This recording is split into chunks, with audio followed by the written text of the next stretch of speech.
Saudações, caros alunos. Vamos dar início à aula de resumo da matéria do semestre 2023/2, da disciplina de Biomecânica Aplicada à Saúde e ao Esporte. Espero que estejam bem e que façam um bom estudo até a prova de quarta-feira. Lembrem que a prova será no Moodle, será online, e a prova será aberta à meia-noite da quarta-feira até às 23h59 do mesmo dia, na quarta-feira.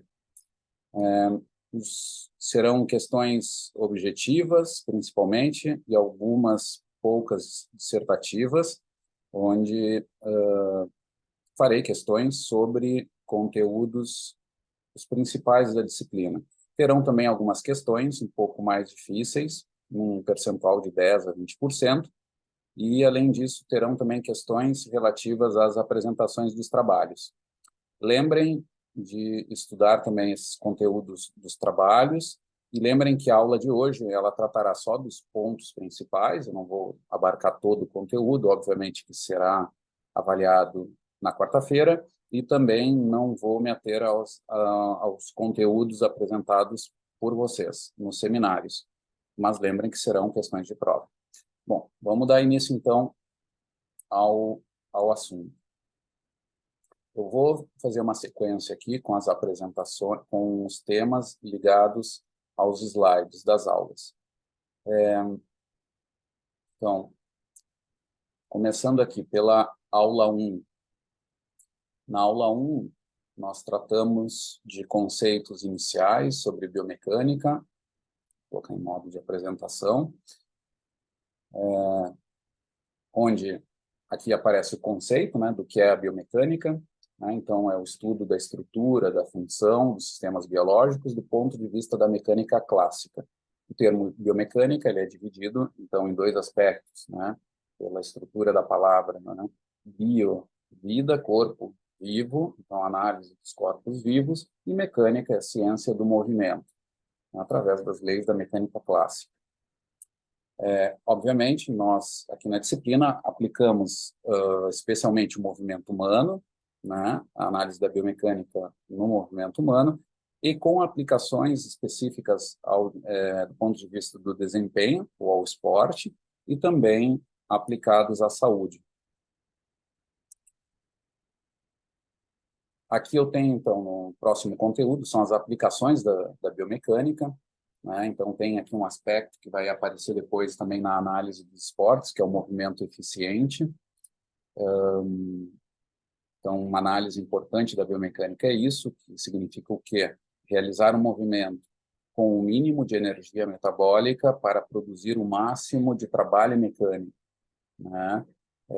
Por exemplo, isso pode ser observado com o arremesso de um dardo, com um salto em altura, com a velocidade da corrida, com o tempo de mudança de direção, né? E todas essas aplicações elas podem ter um contexto bem prático, né, e útil na área da saúde e também no esporte.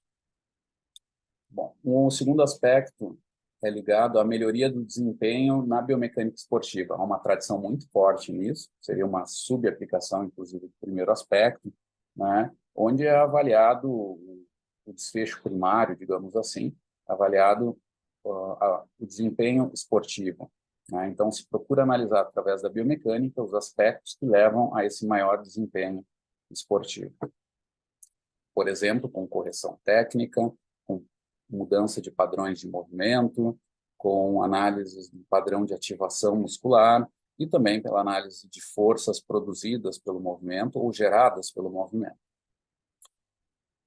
Uma terceira aplicação da biomecânica é no aspecto da saúde. Então, uma aplicação clínica e também na reabilitação. Esse caminho intermediário entre a educação física e a fisioterapia nos permite a análise de movimentos em contextos onde nós vamos sempre encontrar pessoas com desordens de movimento, com restrições de movimento, né, devido a questões ortopédicas, neurológicas, muitas vezes de doenças centrais, cardiorrespiratórias, né, são muito comuns, que produzem restrições de movimento, um baixo nível de força, uma baixa amplitude de movimento, e isso dinamicamente também nos trará aí restrições de movimento, onde será necessária uma análise. A biomecânica ela vai poder auxiliar numa prática do exercício com menor risco de lesões e melhor efetividade de gesto. Muito bem, aplicações da biomecânica está dado. Aqui no final dessa aula eu mostrei para vocês um pouquinho das linhas de aplicações, tendo os pontos de referência do Congresso Anual do ISB, da Sociedade Internacional de Biomecânica, vocês podem ver aqui, e depois links também mostrei para vocês para aprofundamentos mais variados. Então, na aula 1 seria isso. Nas próximas, ainda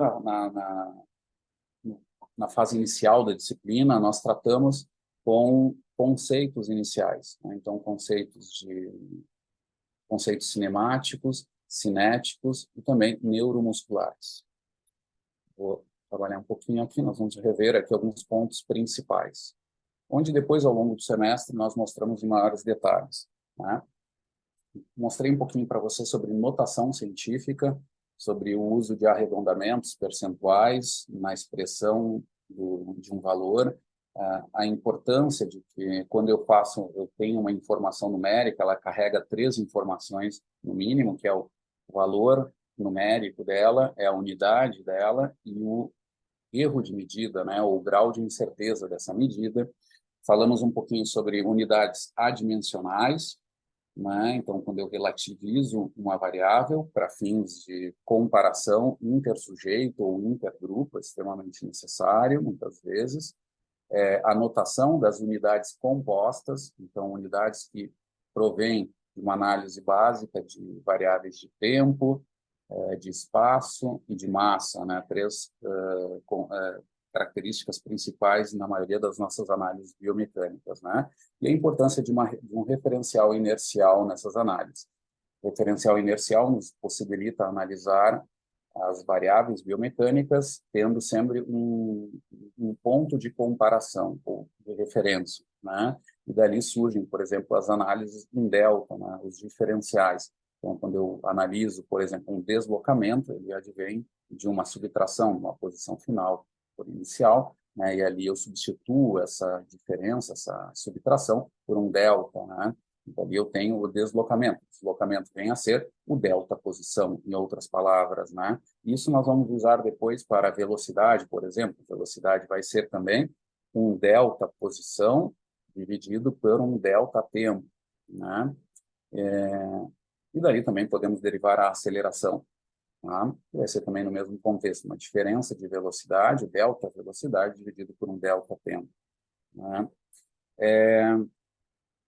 A cinemática, então, de modo geral, ela tem uma possibilidade de análise por posição, que seria uma foto da técnica de movimento, né? E também uma análise de vídeo, ou análise de deslocamento, de movimento, onde eu tenho ali uma variação de alguma variável, uma variável cinemática ao longo do tempo, né? Isso me dá uma possibilidade de mais aplicação a situações reais gestuais. E dali também surgem outras variáveis, como eu coloco aqui, que é o caso das oscilações verticais, horizontais, de alguns parâmetros, e no ponto de vista da saúde, ângulos como o ângulo Q, né, que é extremamente importante para lesões em corredores, em saltadores, e análise de simetria, por exemplo, bilateral. Do ponto de vista da velocidade, coloquei para vocês, é o delta, ele é numericamente o delta posição, dividido pelo delta tempo, ou seja, a variação da posição na unidade do tempo, um determinado tempo. E dessa velocidade, nós temos análise de velocidade máxima, velocidade instantânea, velocidade média e algumas aplicações que eu comentei em aula, né? Por exemplo, pace, né? De provas, estratégias de provas, em provas de distância, extremamente importante.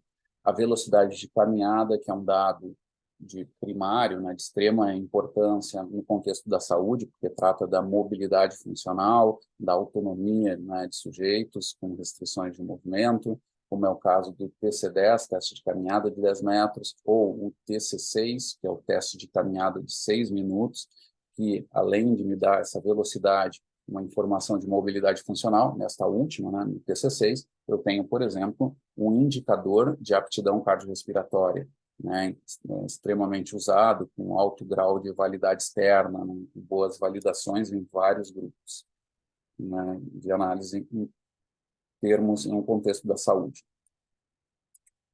Falamos também da aceleração, né? Então tem aqui a definição numérica, não vou repetir, mas, em outras palavras, é o quanto rápido você aumenta a sua velocidade. Isso tem grandes aplicações no movimento esportivo, nas mudanças de direção, nas grandes frenagens e arrancadas, né? A aceleração, ela é uma aproximação, do ponto de vista da cinemática, sobre o campo da cinética, né?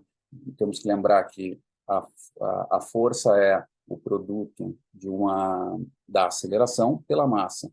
Portanto, quando eu tenho a massa como uma constante, massa corporal, no caso, a força é totalmente dependente da aceleração que eu aplico, né? Portanto, quando eu analiso a aceleração, eu tenho grande relação sempre com produções de força.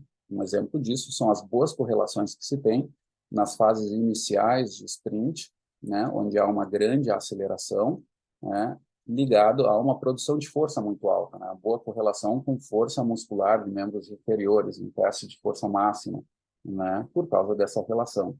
E realmente os músculos produzem força e encurtam, né, em condições de velocidade relativamente lenta, mas com alta aceleração. Por isso que se liga aí a força, né? Eu tenho aplicações no esporte, com teste de Bosco, teste de salto, o teste do RAST, onde eu tenho uma análise da potência, da capacidade anaeróbica, ali também é importante a produção de força. No contexto da saúde, a força ela vai ter uma análise muito interessante que vai ser também analisada em conjunto com o controle motor. Então, eu tenho, por exemplo, Timed Up and Go, o teste esse que é o de levantar, caminhar 3 metros, dar a volta no cone, voltar caminhando e sentar novamente. E na mudança de direção, em torno do cone ali, eu tenho uma aplicação de força num grau maior e é extremamente útil também para análises de risco de quedas, por exemplo, né? Nós vamos ver um pouquinho mais a seguir. Os shuttles também são importantes, que são os treinamentos de vai e vem em atletas, né? Extremamente importante, porque simulam movimentos reais no gesto esportivo. E também a aceleração, ela permite a análise em condições que eu começo o gesto, do ponto de vista do controle motor, especialmente sobre os ajustes posturais compensatórios e os antecipatórios, que têm alta relação com quedas e mostram mecanismos neurais no controle de movimento.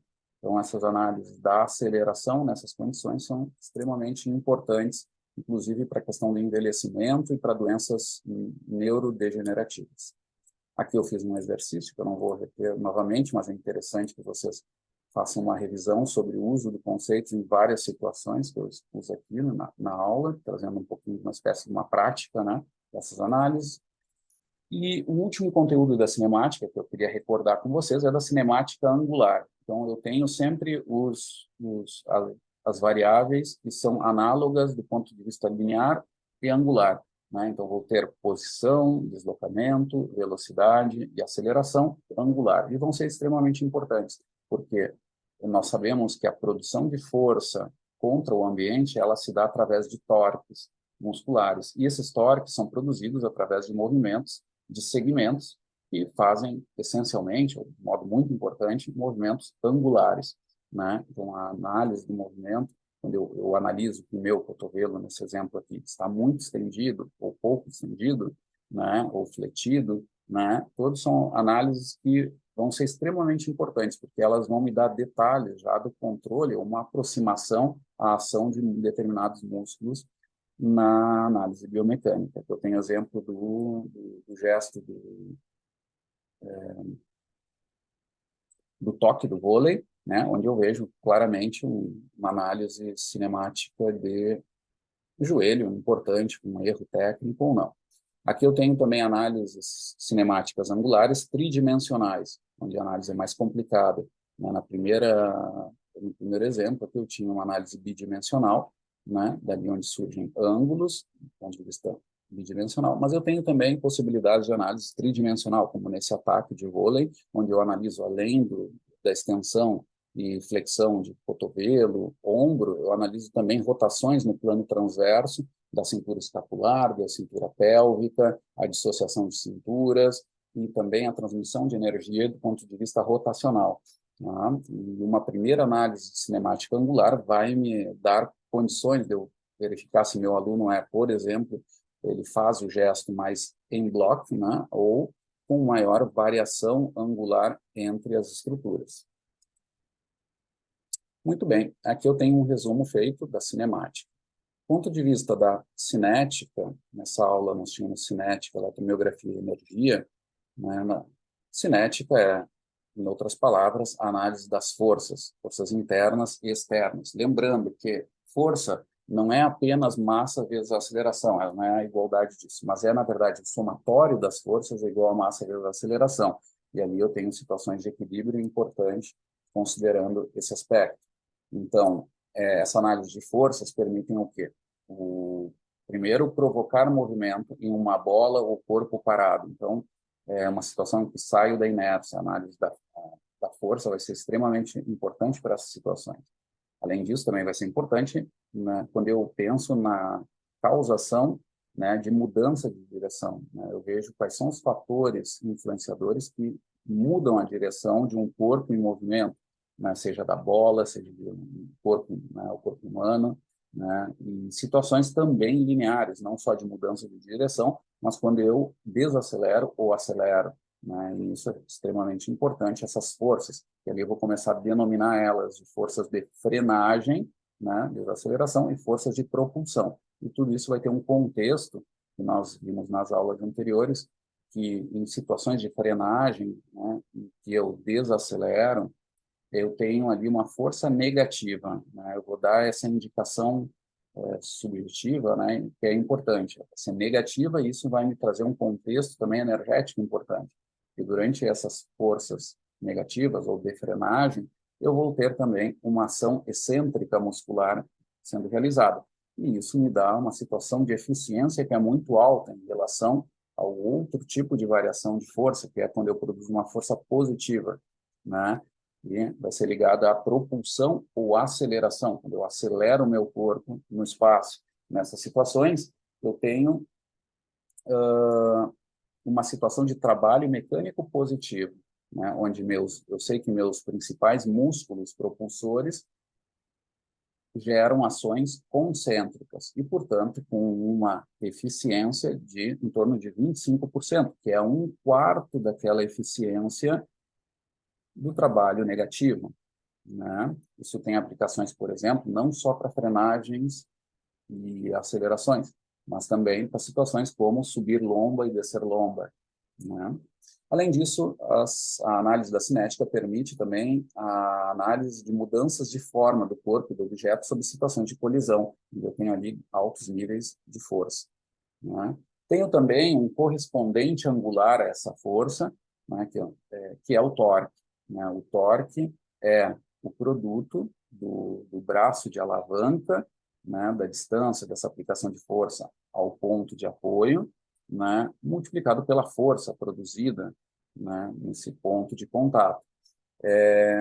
Aliado a isso também a multiplicação do seno do ângulo. Né? Mas quando considerar em situações de ângulo reto, a gente pode simplificar isso como esse braço de alavanca multiplicado pela força. Tá? Eu vou ter os torques externos, muitas vezes de resistência, e vou ter também a análise dos torques internos ou musculares, que causam esse equilíbrio ou balanço de forças que geram o movimento. Em outras palavras, eu tenho que gerar torques internos para equilibrar ou resolver o problema dos torques externos, torques de resistência. Quando eu elevo uma carga, por exemplo, né, eu tenho um torque externo, que é geralmente a massa dessa carga, vezes a distância dessa massa até um ponto de apoio meu, que é o cotovelo, nesse gesto aqui, que deve estar equilibrado com a produção de torques internos, de flexores, né, do cotovelo, que vão gerar esse torque e vão realizar essa tarefa. Né? E ali está o balanço de forças. Né?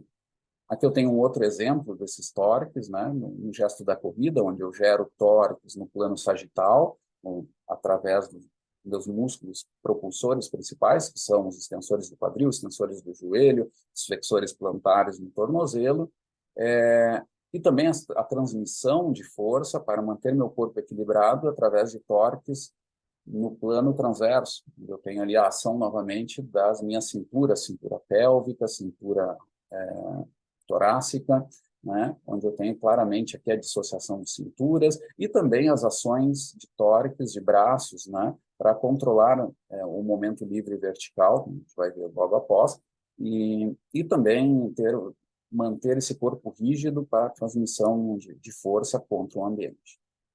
Aqui eu tenho um exemplo em situações com o pé rotado externamente ou rotado internamente, e como essa condição se compara a uma situação normal, né, em algumas restrições de movimento, pessoas com pé chato, por exemplo, né, pé cavo, versus pessoas com uma curvatura do arco plantar normal. Vejam a aplicação de um torque, que eu vou chamar de momento livre vertical, né, que é o torque gerado pela linha de força do meu corpo sobre o solo, vezes multiplicado pela distância dessa linha de força ao meu pé de apoio, né? E ali vamos lembrar da ação de braços para controlar esse momento livre vertical. Eu tenho que realizar um torque contrário a essa linha de forças por causa do movimento de balanço da perna, né? Gerando um torque do outro lado desse ponto de apoio e equilibrando esses torques. Em outras palavras, para eu não sair rodopiando sobre a corrida. Essa é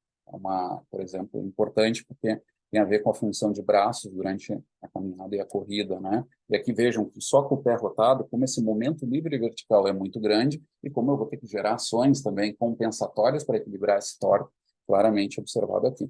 Essa análise é feita com plataforma de força, né? É um equipamento clássico de medida de cinética, né? Ou no campo da biomecânica. Aqui eu tenho o pé internamente rotado, de aplicação desse torque, né, o momento livre vertical não é tão prejudicado, claramente, né, ou seja, o pé botado externamente é mais prejudicado, claramente.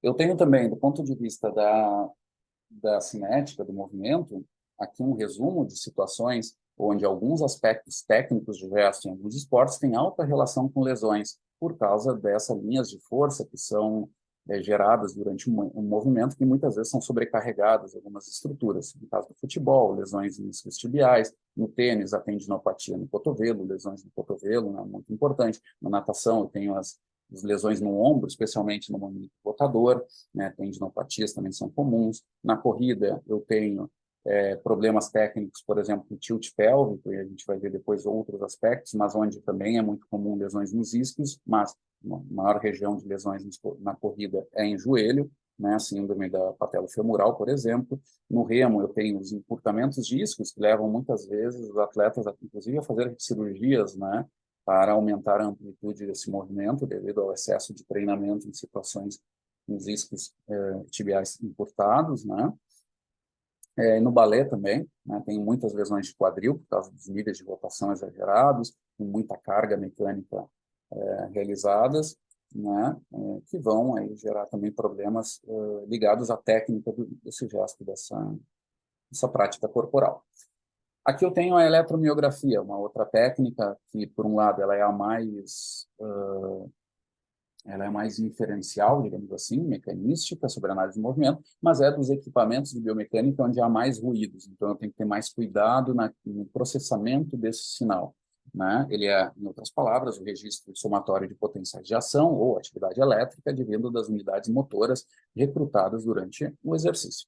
Aqui eu tenho exemplos desse recrutamento de ativação, né? Eu tenho aqui os motoneurônios, né, conectando a várias fibras musculares, construindo aí a minha unidade motora, né?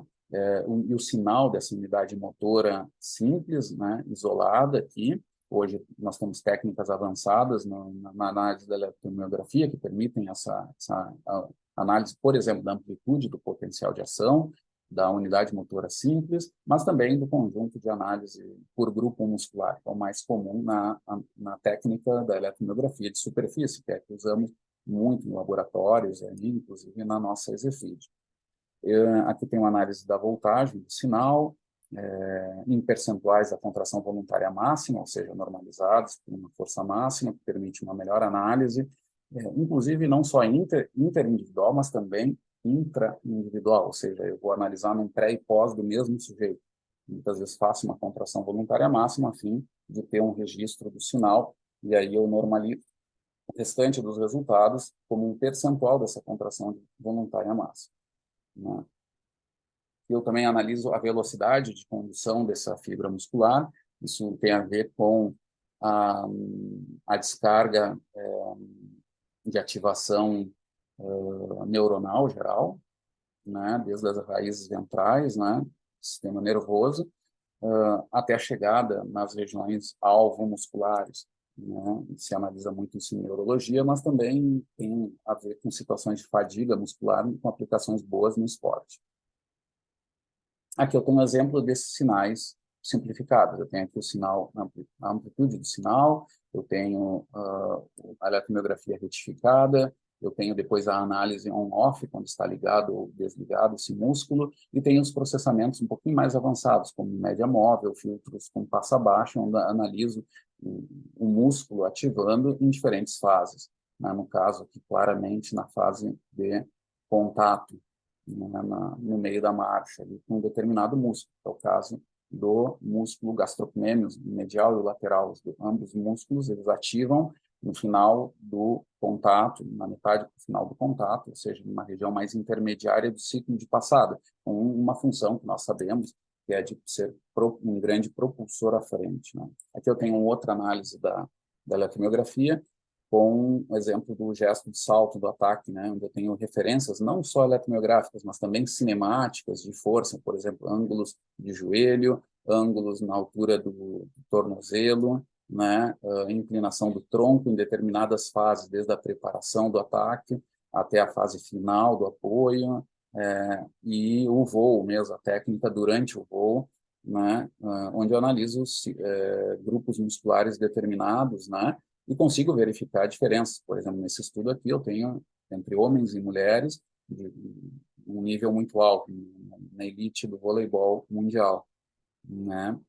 É uma linha de pesquisa que nós desenvolvemos também na Exefid, e aqui mostra alguns pontos de referência, como o contramovimento do joelho no momento anterior do ataque, a inclinação do tronco e balanço de braços nessa fase final, também na preparação, a velocidade de aproximação como um aspecto importante também, a transmissão dessa energia para um ponto mais vertical e o resultado dele, né, que é um inclinado ali de salto, e as ações musculares necessárias para realizar esse movimento de modo satisfatório, né? Então, aqui eu tenho uma análise que ela não é ainda um macromodelo biomecânico, ela não envolve uma matemática tão profunda, mas ela já me permite uma série de análises muito interessantes, né? Aqui tem um exemplo também do toque de pessoas não habilidosas e habilidosas, como mudam os padrões de ativação de vários músculos, flexores do carpo, do rádio, sensor do carpo pulmonar, a bíceps braquial, obviamente, o tríceps também braquial, as velocidades angulares, mostrando diferenças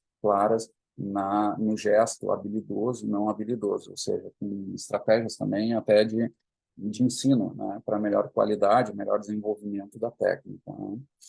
E, por último, aqui nessa fase inicial da disciplina, eu tenho a análise da energia do trabalho e da eficiência, a eficiência mecânica. Lembrando, né, a eficiência mecânica é o percentual de trabalho,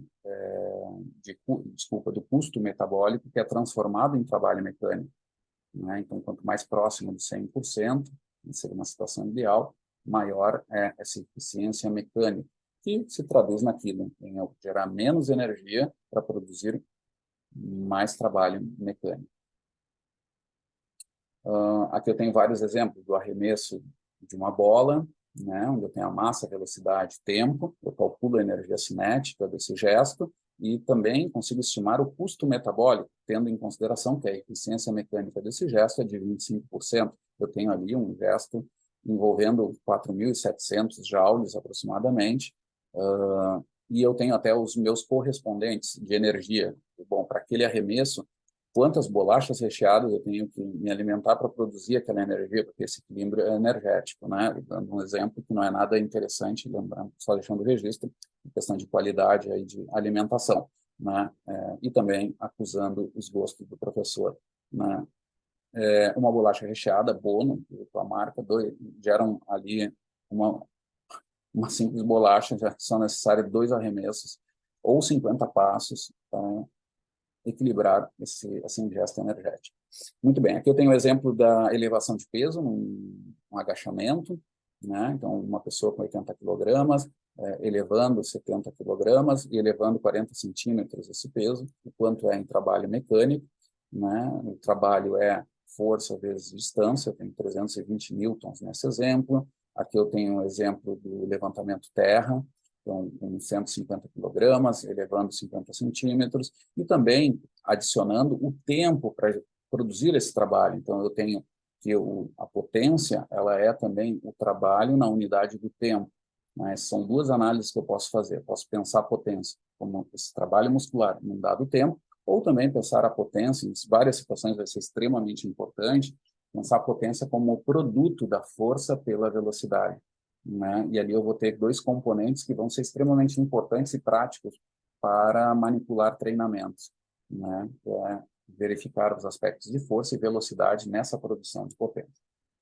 Nesse último exemplo, eu tenho algo mais avançado, onde eu consigo determinar a eficiência, né, uma eficiência estimada, vamos chamar assim, ou aparente, né, tendo o quê? No numerador do trabalho mecânico, e aí eu posso calcular, como a gente já viu isso, com sensores, acelerômetros, ou com vídeo mesmo, onde eu tenho a variação de altura, etc., e dali eu consigo calcular o trabalho mecânico desse gesto, e esse é o numerador da eficiência, e o denominador, eu tenho o meu correspondente metabólico, onde durante vários saltos eu posso, por exemplo, calcular a frequência cardíaca dessa série de gestos. E dali ter uma eficiência aparente, que nesse caso aqui, lembrando, calculando a frequência cardíaca usando a equação de reserva, tá?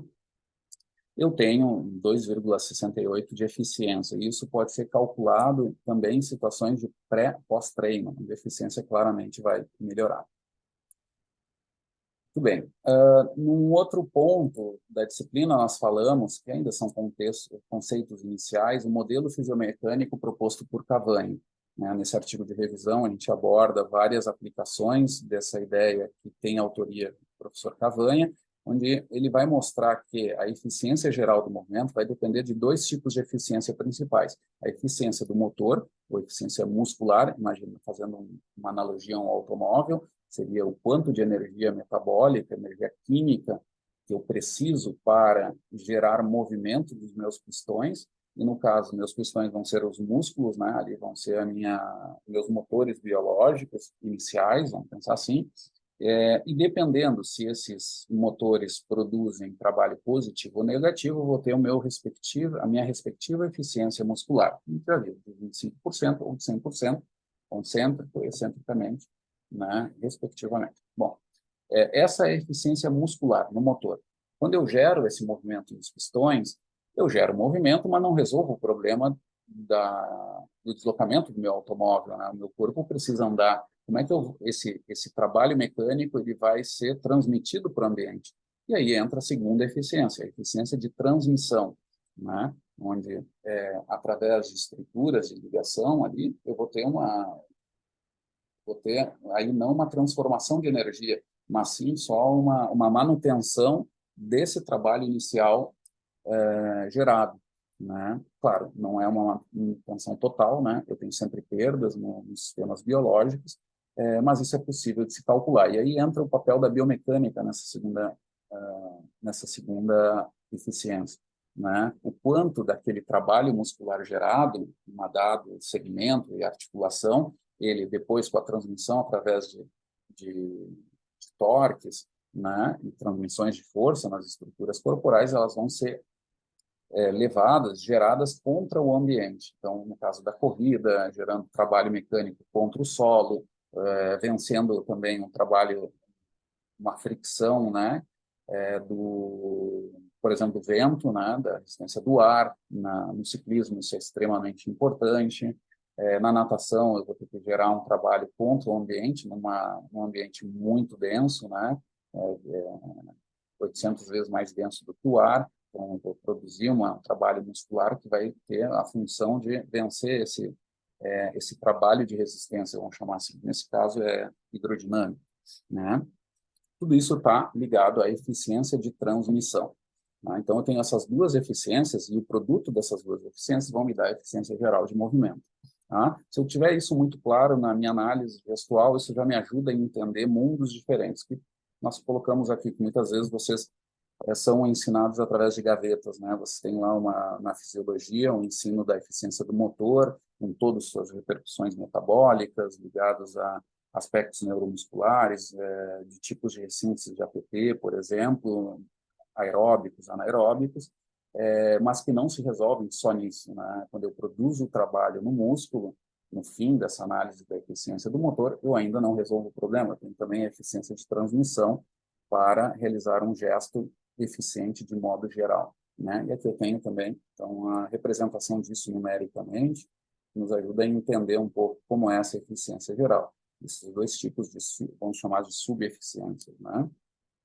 Alguns exemplos aqui eu tenho. Por exemplo, no ciclismo, eu tenho uma situação em que a eficiência muscular é relativamente baixa, mas a eficiência de transmissão mais do que compensa, é extremamente alta e faz com que o gesto seja muito econômico. No ciclismo, nós já vamos ver os valores, né? No caso da corrida, eu tenho uma eficiência muito alta, né? Mas a eficiência de transmissão muito baixa. Isso vai me dar uma eficiência relativa, né? Que na natureza ela é boa relativamente, né? Isso significa que nós somos animais cursoriais, né? Mas que nos dá também uma restrição se eu comparar com o ciclismo. Quando eu faço os meus deslocamentos com o ciclismo, obviamente eu gasto bem menos energia. Então, aqui tem alguns exemplos. Tem outra repercussão disso que eu posso pensar, que é sobre as razões de carga externa e interna. Então, a carga externa tem mais a ver com a produção do trabalho mecânico e a carga interna, as aplicações que se fazem hoje no esporte, em relação com o impacto metabólico, fisiológico daquele exercício. É ligado, de certa forma, ao gasto metabólico, ou combustível, a quantidade de combustível que eu uso para gerar aquele movimento, tá? Representados nessa figura. Muito bem. Aqui eu não vou me deter, e vamos um pouquinho mais adiante. Feito essa parte da aula. Vamos para as aplicações agora em alguns tipos de gestos específicos da disciplina. Nessa aula eu falei sobre mecanismos biomecânicos minimizadores do gasto energético na locomoção humana, né? Vamos lá. Modo de apresentação, para ficar um pouquinho mais claro para vocês.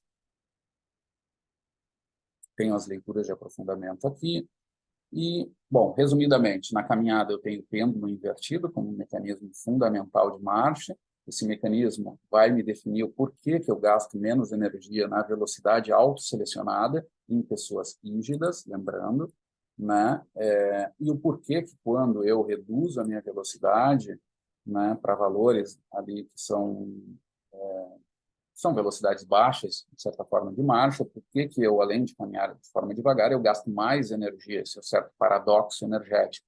Alguém esperaria que, por caminhar mais lentamente, eu gastaria menos energia por metro percorrido, e isso não é verdade, né? Nessas velocidades, eu sou menos econômico, né? E quanto mais baixa a minha velocidade, sou menos econômico, e isso é em função do porquê o mecanismo pendular é piorado, tá? Sistematicamente. Isso nos define, então, que o pêndulo invertido, né, essa capacidade de eu reutilizar a energia cinética e transformar em energia potencial e vice-versa ao longo do passo, né, esse mecanismo de conservação de energia, ele me resulta como um fator fundamental da economia de caminhada, tá?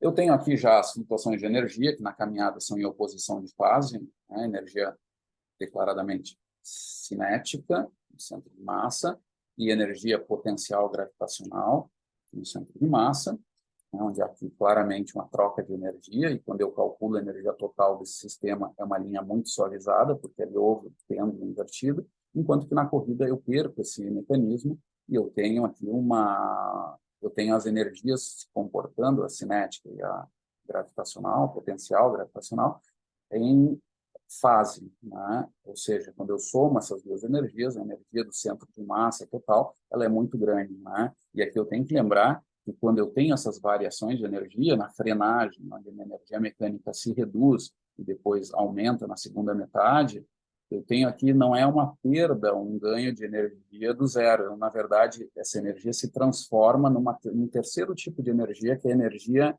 elástica, energia potencial elástica. Eu vou chamar aqui, para não confundir com a gravitacional, apenas de energia elástica, né? Que é dada por causa do comportamento, das propriedades viscoelásticas de músculos e tendões que eu tenho, que em situações de alta intensidade, como é o caso da corrida, eu consigo armazenar, consigo fazer essa função de armazenar energia e reutilizar, de certa forma, atenuar o gasto de energia na corrida. E em saltos também. Aqui eu tenho uma representação gráfica disso, onde mostra que a caminhada é um modelo rígido e a corrida é um modelo complacente, né, onde há a possibilidade dessa troca de energia elástica com as energias mecânicas do centro de massa. Aqui eu tenho um pouco da representação matemática desses dois fatores. Um mecanismo pendular nessa figura mostra que ela é totalmente dependente da altura, né? Então, aqui tem um estudo com pigmeus, com anões, com crianças de várias idades e adultos, onde, quando eu normalizo o tamanho pelo comprimento de membro inferior, usando o valor do número de Froude, que tem a ver com a teoria das singularidades dinâmicas proposta por Alexander nos anos 70, né, eu consigo observar que o meu pêndulo invertido vai estar acontecendo em torno do 0,25, né, então, um número adimensional, não tem unidade, esse número de Froude, o número de Froude de 0,25. Né? Eu tenho uma aplicação em mulheres africanas, carregando carga, onde foi observado uma minimização de energia importante, onde faz, de certa forma, fazem com que mulheres, esses povos que usam a carga pesada, né, sobre a cabeça com água, até 20% da massa corporal, elas não gastam um joule a mais para carregar essa água, apenas utilizando o pêndulo invertido. Uma adaptação de várias gerações, né, por questões culturais e restrições sociais, né, de modo importante. E aqui eu tenho uma outra análise com efeitos da idade, onde eu vejo uma redução da eficiência com o envelhecimento, né, e as causas dessa redução do envelhecimento, da redução da eficiência e também da economia, se dá especialmente por causa da redução na estabilidade articular, que é, por sua vez, devido à redução de força muscular, a dinapenia do envelhecimento. Tá? Tudo isso vai provocar essas reduções que vão implicar numa menor economia gestual, embora o trabalho mecânico e o recovery sejam bastante semelhantes. Ou seja, as causas são mais ligadas a aspectos neuromusculares e também a um segundo aspecto que a gente não pode esquecer, que são mudanças na eficiência do motor mesmo, ao nível de produção, de efetividade da beta-oxidação na mitocôndria. Né? O conteúdo mitocondrial é reduzido e também a efetividade desses processos de ressíntese de ATP por via aeróbica são piorados, especialmente sobre a beta-oxidação. Muito bem, aqui tem um exemplo da marcha atlética. Bom, e aqui eu tenho vários casos, que eu não vou me deter a todos, mas em amputados, em pessoas com doenças neurológicas, pessoas com doenças centrais, como respiratórias, DPOC, os ICCs, insuficiente cardíaca crônica, né? Os AVCs. Todas essas populações já estudadas mostram que, conforme eles reduzem a velocidade de caminhada, no TC10, por exemplo, maior o gasto de energia. Tá? E o pêndulo não funciona. Ou seja, fecha a ponta com aquele pressuposto que eu havia falado um pouquinho antes, no início da aula. Tá? E quando é solicitado a essas pessoas caminharem mais rápido do que aquilo que eles autosselecionam, que é muito baixo, né, eles são mais econômicos, né, e melhoram o pêndulo invertido, confirmando, então, essa hipótese. Porém, eles não caminham naquelas velocidades devido a questões relacionadas às suas restrições, que no caso dos amputados é insegurança, dor no coto, assimetrias mesmo de massa, de produção de força. No caso dos ICCs, a eficiência ventilatória, no DPOC é ligado à dispneia, no Parkinson é ligado a um descontrole neural, ligado à liberação de dopamina na substância nigra, nos gânglios da base, e por aí vai. Né? Não lembro de todos os mecanismos, mas esses mecanismos vão resultar em uma funcionalidade que é específica, vai resultar nessa perda de economia e ligado ao mecanismo pendular piorado, ou seja, um aspecto central na análise da caminhada. Aqui a gente tem uma aplicação do índice de reabilitação locomotor, que é uma invenção que nós tivemos no grupo de pesquisa, que sintetiza um pouco o processamento de reabilitação dos sujeitos, que está sendo extremamente usado no ambiente clínico com muito bons resultados. Bom, aqui tem alguns exemplos de várias restrições, que eu vou só passar rápido aqui. Aqui é um estudo da Cornell, na área da robótica, onde eles confirmam o uso desse pêndulo invertido, né? Eles realizam, fazem um dispositivo e confirmam que o uso pendular ali na caminhada do pedal ela é extremamente útil e pode ser realizado até ad eternum em dadas condições. No ser humano não é ad eternum, porque nós temos uma perda. Esse repouso nunca é perfeito no corpo humano, né? Mas é extremamente grande, chega a 70%, ou seja, nós minimizamos a energia em 70% daquilo que nós deveríamos usar por esse mecanismo, ou seja, é algo extremamente importante que é ligado, inclusive, ao nosso design corporal e a presença, inclusive, a evolução do Homo sapiens sapiens, extremamente importante. Muito bem. O segundo aspecto é o mecanismo elástico na corrida. A eficiência mecânica é uma forma de representar isso, esse mecanismo, né? Eu já mostrei para vocês nas variações de energia, e aqui tem o modelamento dessa energia, bem específico.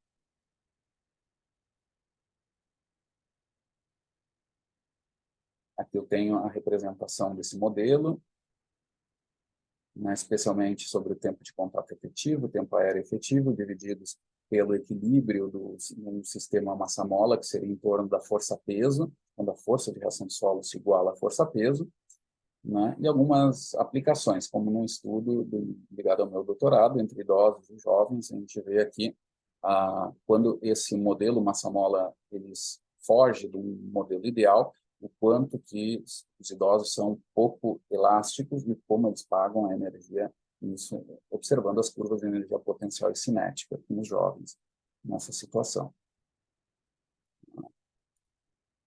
Perfeito. Bom, pessoal, por questão de tempo, eu vou fazer um break aqui, nós vamos ter essa aula em 2 vídeos. Para o compartilhamento e faço um stop